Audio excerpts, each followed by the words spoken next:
Hello friends and welcome back to the channel. So as you might know, I don't really upload that much Battlegrounds content, but one particular match that I had a couple days ago really stuck with me. And this was a match where I had to not only strategically lose a round, but I had to do so in a way that forced my opponent to waste two of their best defensive options.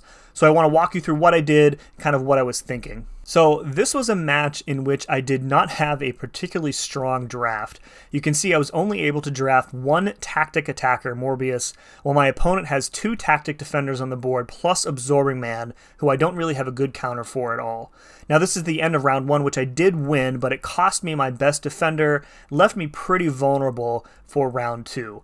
Now, I knew at this point that if I had any chance of winning the match whatsoever, I had to get Absorbing Man and either America Chavez or Ebony Maw off the table.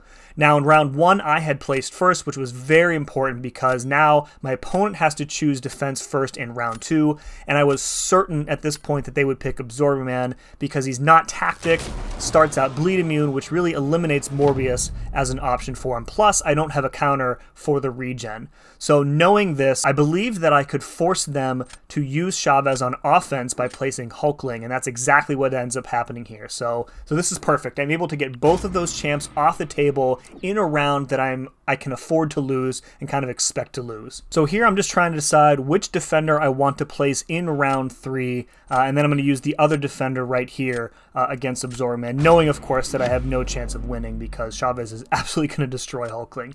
So I do go with Rintrah in this round, and then that opens me up for placing Kindred in round three.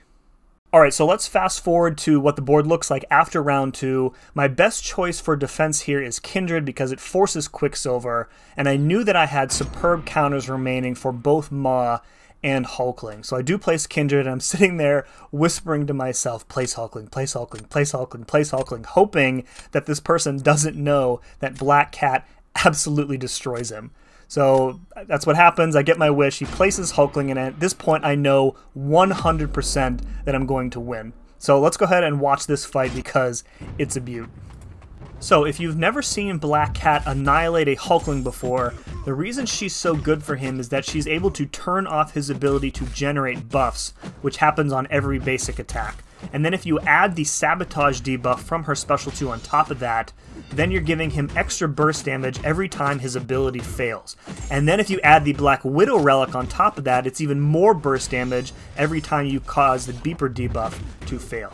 So what we're going to do here is we're going to combo into the Striker, combo again into the Special 2, and you're going to see his health absolutely drain away here. We've got the Sabotage on him. You can see all that ability failed text on him. We don't even need to combo him anymore. Just hit into his block a couple times. The bleeds do their job, and we finish with a full yellow bar, and my opponent is not done, guaranteeing us the win.